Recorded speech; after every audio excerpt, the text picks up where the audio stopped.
안녕하세요. 농촌 지도사 정용식입니다. 여러분 참 또 오랜만에 이렇게 뵙는 것 같습니다. 오늘은 지금 이 과원이 단동 하우스에다가 이 복숭아를 이렇게 재배하시는 사장님 과원에 나왔는데요. 지금 요 과원은 유목입니다. 보시는 것처럼 아마 지난해 심어가지고 접을 붙여가지고 이렇게 원래 키우신 것 같은데 요 모습을 보면서 이런저런 이야기를 같이 한번 나눠보도록 하겠습니다. 무엇보다도 여러분들 지금 토양 검정 다 하고 계시죠? 하셨죠? 제가 누누이 계속 말씀드리는데 지금 시점 자체가 이제 수확이 다 끝나고 단풍 많이 들었나요? 그렇게 많이 안 들죠. 어쨌든 우리가 이제 낙엽이 지는 그런 시점이라 가지고 이 시점에 우리가 이제 기비를 하잖아요. 기비를 하는데 기비하기 전에 이 과원도 보니까 폐화석 종류 같은데 그 석회질 성분이 많은 그런 소재를 미리 뿌리시고 그 다음에 가축분이라든지 아니면 유박이라든지 그렇게 뿌리시면 아무래도 효율성이 더 좀 좋겠죠. 그래서 이 과원도 아마 그렇게 지금 해놓은 것 같아요. 제가 들어오면서 보니까 굴 껍데기 소재로 한 폐화석을 이렇게 뿌리셨더라고요. 아마 토양 검정을 하고 이렇게 하셨으리라고 저는 생각이 듭니다. 여러분 잘 아시겠지만 이 석회 성분은 pH를 높이는 거라고 했잖아요. 우리 복숭아는 사실 pH가 높은 것보다 도리어 조금 살짝 낮은 쪽이 훨씬 더 괜찮다라는 그 말씀을 계속 들었기 때문에 특히 이제 하우스 같은 경우는 이런 하우스 같은 경우는 강우가 차단되잖아요. 강우가 차단되다 보니까 조성한 지 얼마 안 된 그런 과원이겠지만 해가 가면 갈수록 이 하우스는 염류가 집적이 많이 된다 그러잖아요. 그 염류 집적이 되면 알게 모르게 pH가 높아지는 그런 경향이 있거든요. 그래서 반드시 알칼리성 토양 기량제, 폐화석이 됐든 고토석회가 됐든 칼슘 유황이 됐든 그런 성질의 거를 뿌리실 때는 토양 pH를 미리 한번 확인하셔야 돼요. 확인하시는 게 가장 좋고, 사실은 보면 우리가 작토층 중심으로 해서 그렇게 이제 pH 변화가 그렇게 있다라는 제가 말씀을 드렸던 것 같고, 우리가 50cm, 40cm, 50cm 그 밑에 우리 작토층에서 조금 벗어난 그런 쪽의 그 토양 성질을 보면 약간 강한 산성을 띠는 그런 토양도 많아요. 그런 분들 같은 경우는 작토층하고 그 작토층이 아닌 그 밑 아래 부분, 그 부분하고의 화학적 경관층이라는 말씀 들어봤잖아요. 그런 이제 층이 생기기 때문에 그럴 때는 우리가 이제 표토에다가 지금 이 밭도 지금 보면 표토에다가 이렇게 시비를 하셨거든요. 이렇게 하면 안 되겠죠, 그죠? 표토는 pH가 점점 높아지는 어떤 그런 환경이고, 특히 이제 하우스도 더 그러다 보니까 만약에 이제 반드시 이걸 해야 한다 하는 어떤 그런 판단이 있으시면 알칼리성 소재의 영양 소재는 폐화석이나 고토석회나 이런 거 같은 경우는 제 생각에는 땅을 파고 이렇게 주시는 게 맞겠다. 표토에다 주시는 거는 가축분 유기질 탭이나 유박을 주기 위해서 보통 한 20일 전쯤에 그런 토양 계량제적인 성격의 재료를 이렇게 주시는데, 표토에 줘가지고는 우리가 생각하는 어떤 그런 기대치를 다 충족을 못 시킬 것 같아요. 우리가 표토에다가 이제 너무 자꾸 알칼리화 되면, 제가 말씀드렸잖아요. 그걸 적정 pH로 낮출 수 있는 소재가 없다. 우리 가축분 유기질 탭이 역시도 굉장히 알칼리 성질을 가지고 있다. 그래서 그 부분 한 번 더 높아지면서 말씀드리니까 반드시 토양 검정 하시고 난 다음에 그런 소재는 사용하시라는 그 말씀을 드리고요. 오늘은 특히 이제 제가 유목 중심으로 제가 이제 좀 말씀드리려고 유목 과원을 섭외를 했어요.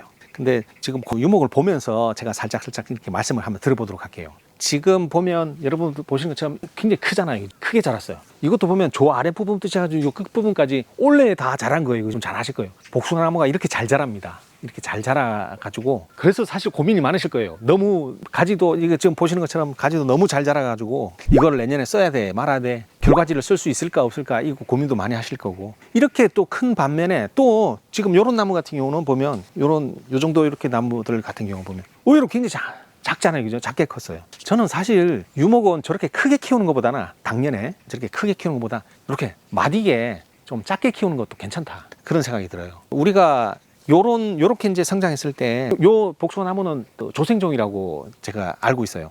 조생종인데, 여러분 보시는 것처럼 유목 단계 때는 사실 조생종의 특성과 만생종의 특성을 우리가 전부 다 살려서 나무를 키우기는 좀 그렇게 쉽지 않으실 거예요. 유목이 워낙 세력이 세다 보니까, 만생종 같은 경우도 우리가 항상 생각하는 그 결과지나 어떤 그런 부분에 있어서는 단가지를 생각하지만, 유목 단계에서 나무 심어놓고 한 2, 3년 사이에 단가지를 형성하기는 그렇게 쉽지 않잖아요. 그리고 실제로 단가지 비율이 많아져 버리면 나무가 너무 수세가 떨어져 가지고 또 안 좋을 수도 있어요.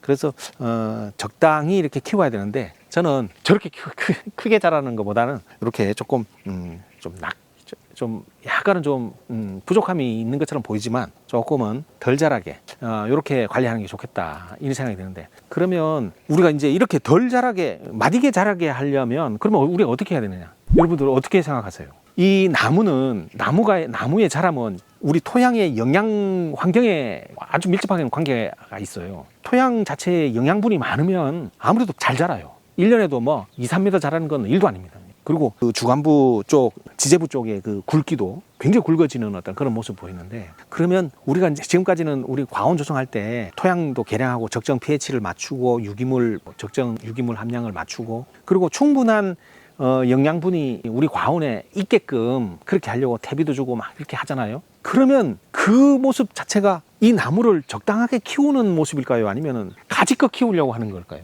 우리가 사실은 가지껏 키우려고 하는 거예요. 그래서 지금은 과거와 좀 달리 지금은 그 관점을 조금 생각해 볼 필요가 있겠다라는 거예요. 여러분 잘 아시겠지만 올 여름도 만만치 않게 이상기상 환경에 우리가 처해 있었잖아요. 강우도 그렇고 기온도 그렇고 우리가 예상 못했던 어떤 그런 부분들이 너무 많아요.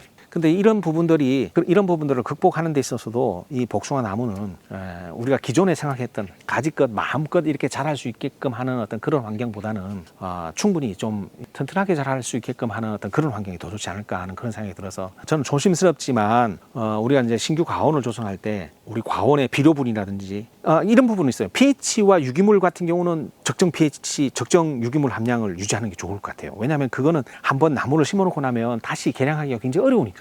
그런데 제가 조금 전에도 말씀드린 그 다량 요소든 미량 요소든 그 우리 영양분 있잖아요. 그 영양분은 우리가 이제는 충분히 공부할 수가 있어요. 언제든지 공부할 수가 있기 때문에 과원을 처음 조성할 때부터 완전히 충분한 그 영양분을 줘가지고 너무 우짜라지 않게끔 하는 것도 지금 시점에서는 필요하지 않겠나 하는 그런 말씀을 좀 드려봅니다.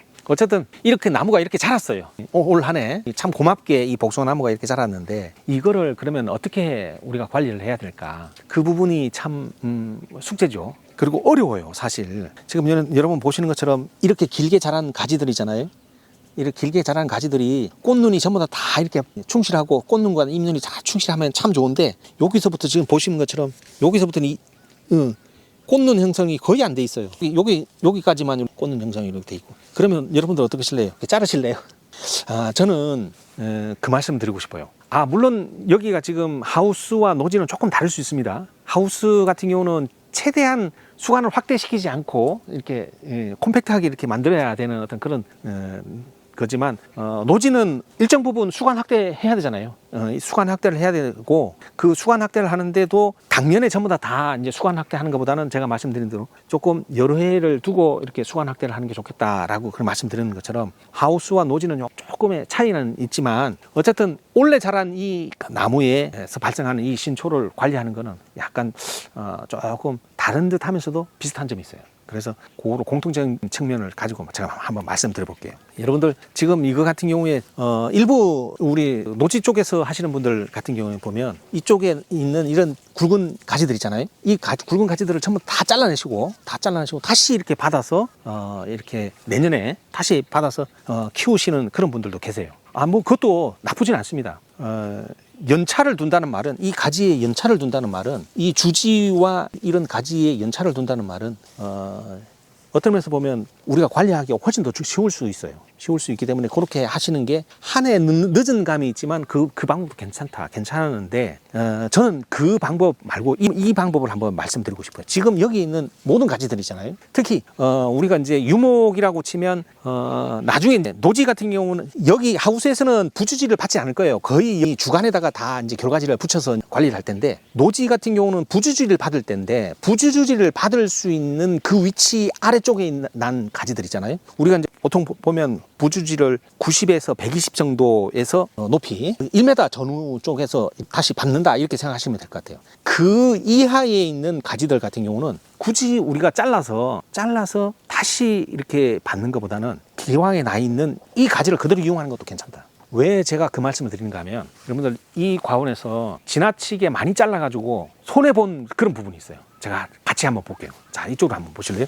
자, 이거 한번 보세요. 여기 지금 가지가, 이런 가지가 성장하고 있었어요. 이런 가지가 성장하고 있었는데 자르셨어요. 우리 사장님이 자르셨는데, 이 나머지 윗부분에 새로 난 가지들 한번 보세요. 꽃눈이 있어요, 잎눈이 있어요.